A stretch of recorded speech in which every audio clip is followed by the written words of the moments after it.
돈을 거기에 해넣어. 나는 6천만 원어치의 공연을 사기당했다? 어디서부터 얘기를 해야 될지 모르겠는데, 네. 저희 아버님이 이제 굉장히 성실하게, 그리고 너무 근면하시게 일을 하시고, 저희가 그래서 부자는 아니었지만 그래도 아주 편안하게 이렇게 생활을 하다가 일찍 병을 얻으셨어요. 암을 얻으시고 난 다음에 그 다음에부터 이제 가세가 기울기 시작했는데, 이제 아버님이 아프시고 났을 때가 이제 IMF 지나고 난 다음에 몇 년 후였거든요. 근데 그것 때문에도 많이 힘드셨던 상태였었는데, 병을 얻으시고 난 다음에 오히려 이제 악재가 겹친다고 재정적으로 예를 들어서 시골에 좀 땅이 있었는데 그 땅을 판 돈으로 그래도 저희가 좀 버틸 수 있는 돈이었었는데, 그거를 바로 땅을 판 날 지인분에게 그냥 아무것도 없이 잠깐 빌려 달라고 하셔가지고, 아이고. 그냥 판 날 그분 통장으로 들어갔는데 그 뒤부터 이제 소식이 없었던 게 굉장히 컸죠. 그것 때문에 아버님은 더 이제 몸 안 그래도 안 좋으신데 굉장히 힘드셨고 굉장히 큰 돈이었거든요. 게다가 이제 저희 집이 재건축을 해가지고 잠깐 이제 작은 집으로 나갔어야 됐었는데, 재건축을 하셨던 그 시공업체인가요? 땅을 파놓고서 저희 이제 부도나게 생겼으니까 그 돈을 얼마나 더 주지 않으면 집을 안 짓겠다, 이런 경우가 생기더라고요. 근데 그때 동생이 직장 일을 하면서 벌었던 돈도 다 집, 또 어머니가 여러 가지 일도 하시고 나중에는 이제 운전까지 하셨는데, 운전하시면서 버신 돈도 다 집으로 되고, 이제 주변 분들에게 큰 돈을 이렇게 빌려드렸던 것들이라던가 개모임도 하시고 그러잖아요. 근데 그런 것들이 다 하나도 못 받게 되는 상황이었던 거예요.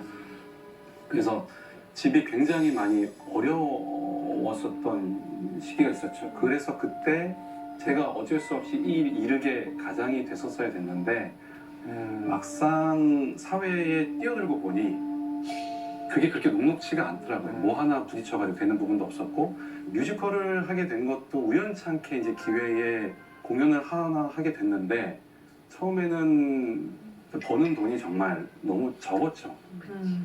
어떻게든 이제 가장의 역할을 하려고 이제 들어온 일들을 마다하지 않고 이렇게 많이 받았어요.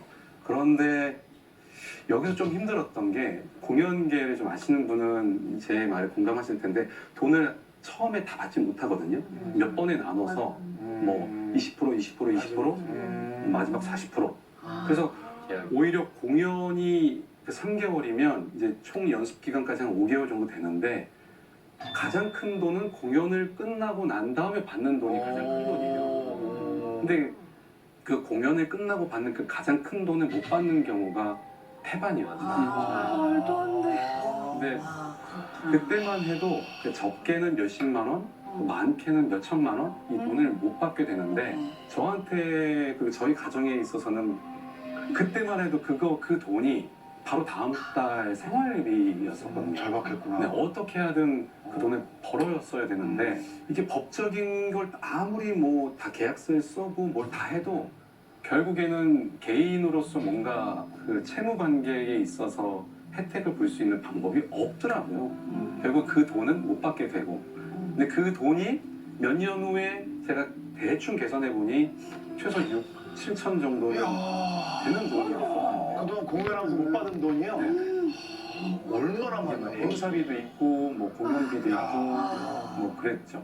그러다 보니까 이제 제가 취한 방법은 마지막 돈을 못 받는다고 생각을 하고 공연을 하게 되더라고요. 그리고 그러려면 공연을 하나 해가지고는 도저히 수입이 안 되는 거예요. 그러니까 좀 양해를 구하고 공연을 2개, 3개, 뭐 많게는 4개 이렇게 잡아서, 그게 돼요. 그러니까 뭐 2개 공연을 하면서 그게 연습을 하고. 연습을 낮 저녁으로 연습을 하고, 그렇게 해야지만이 수입이 성과가 나지 않게끔 되니까. 근데 그게 참 아이러니하게도 저한테는 다작을 하게 되는 계기가 되고, 그 모든 게 양에서 질이 나온다고, 사실 그 기본기가 많이 없었던 터라 그 부족한 부분들이 많았는데 자연스럽게 발성에 대해서도 터득이 되고, 또 연기도 결국에는 연기 잘하는 사람과 연기를 하면서 배우게 되는 것도 커지고 그러면서 경력도 쌓이고 결국에는 제가 그래서 지금 이렇게 트롯맨으로 이 자리에 오게 됐는데 그 트롯맨의 그 경연을 견딜 수 있었던 그 힘도 사실은 그런 어려운 부분들 결국에는 뭐 돈에서부터 시작을 했지만 그걸 이겨내는 방법들을 알아가면서 사회에 적응하면서 익혔던 그 수많은 어떤 것들이 저를 이 자리에 있게 하지 않았나 라는 생각이 들어서 힘들었지만 참 감사한 시간이었어요.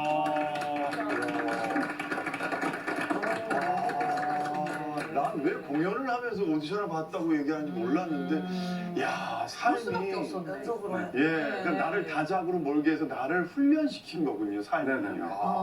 두 분은 야. 얼마나 더 많으셨겠어요. 이분들 인생에서 있는데 두 분은 얼마나 아유, 진짜 나 때는 더 정말, 위기의 아유, 순간, 힘든 네. 순간이 있으셨겠어요. 네. K본부에서 입상을 하고 나서 네. 금방이라도 될 것 같았어요, 네, 맞아요. 저도. 근데 그 무명의 세월이 20년이 걸렸어요. 그리고 그때는 이렇게 TV에서 나와서 노래를 부르는 시간보다도 밤무대가 주 무대였어요. 밤무대에 나가면은요, 30일 꼬박 도장을 찍어야 돼요. 무명들은 그것도 한 달 월급도 후불제예요. 저희 아버지가 아프시고 집안이 가세가 기울고 그러다 보니까 그 날짜에 맞춰서 제가 돈을 가지고 가야지 그나마 생활비라도 쓸 수가 있거든요. 그러니까 하루도 못 쉬는 거예요. 또 한편 이렇게 노래를 부르면요, 무대에서 이제 어떤 손님들이 진상 손님들이 있어요. 네. 그러니까 여자니까 저 가수 좀 잠깐 내려오게 해달라고 그러는 경우도 많았어요. 그러면 내려가잖아요. 술 따르라고 그래요. 술 따르라고 그러면은 진짜로. 이제 그때 제가 20대 초반인데 얼마나 속에서 부글부글했겠어요. 예, 따라줘요. 막 또 이쁘다고 팁을 줘요. 팁을 주면 그때 당시 1, 2만 원이면 큰 돈이었거든요. 근데 저한테는 아주 자존심이 상하더라고요. 그렇죠. 노래 좀 한다고 해가지고 나왔는데 나보러 술 따르라고 그러고 팁을 주고 그러니까 정말 화가 나더라고요. 그거 참아가면서 이제 무명의 세월을 이겨냈죠. 그런데 그 무명의 세월이 그렇게 조금씩 제가 못했던 거, 부족했던 거 그런 거를 좀 채우다 보니까 더 노래를 성숙하게 잘할 수 있고 또 이런 아픔도 겪다 보니까 자연적으로 감정도 생기게 되고 그렇더라고요. 그래서 제가 그 위기를 잘 극복해냈으니까 지금 늦게나마 이렇게 여러분들이 많이 알려진 가수가 됐기 때문에 그것 또한 감사한 일이다 생각하면서 지금 열심히 이렇게 노래 부르고 있습니다. 아이고, 예. 아우, 옛날 얘기하면, 아우. 저는